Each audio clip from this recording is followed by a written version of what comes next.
بسم اللہ الرحمن الرحیم۔ آنکھ، کان، ناک کے قطرات یعنی ڈراپس کا حکم۔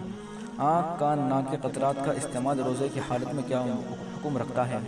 اس کا جواب یہ ہے کہ ان میں سے ہر ایک کا حکم الگ الگ ہے۔ آنکھ میں ڈالے جانے والے قطرات کا روزے میں استعمال جائز ہے اور اس کا روزے پر کچھ اثر نہیں پڑتا، کیونکہ جیسا کہ پہلے بیان کیا گیا ہے کہ روزے کو فاسد کرنے والی چیز وہ ہے جو جوف میں براہ منفذ اصلی پہنچے، اور آنکھ اور جوف میں کوئی منفذ اصلی نہیں ہے، لہذا آنکھ میں دوا اور ڈراپس کا استعمال جائز ہے۔ اور کان کے قطرات کا حکم یہ ہے کہ اس سے فقہا کے قول کے مطابق روزہ فاسد ہو جاتا ہے، کیونکہ کان اور جوف کے درمیان منفذ ہے اور اس سے یہ قطرات اندر پہنچتے ہیں اور یہ مفید بدن بھی ہے، لہذا معنی کے لحاظ سے افطار پایا گیا۔ ناک کے قطرات کا حکم بھی یہی ہے کہ اس سے روزہ فاسد ہو جاتا ہے، کیونکہ ناک ایک منفذ ہے جس سے جوف معدے میں یہ قطرات پہنچتے ہیں، اور یہ بات حدیث سے بھی معلوم ہوتی ہے۔ چنانچہ حدیث میں ہے کہ اللہ کے رسول صلی اللہ علیہ وسلم نے فرمایا، اس حدیث میں آپ نے ناک میں پانی ڈالنے میں مبالغے کا حکم دیا اور روزے کی حالت کو اس سے مستثنیٰ کیا۔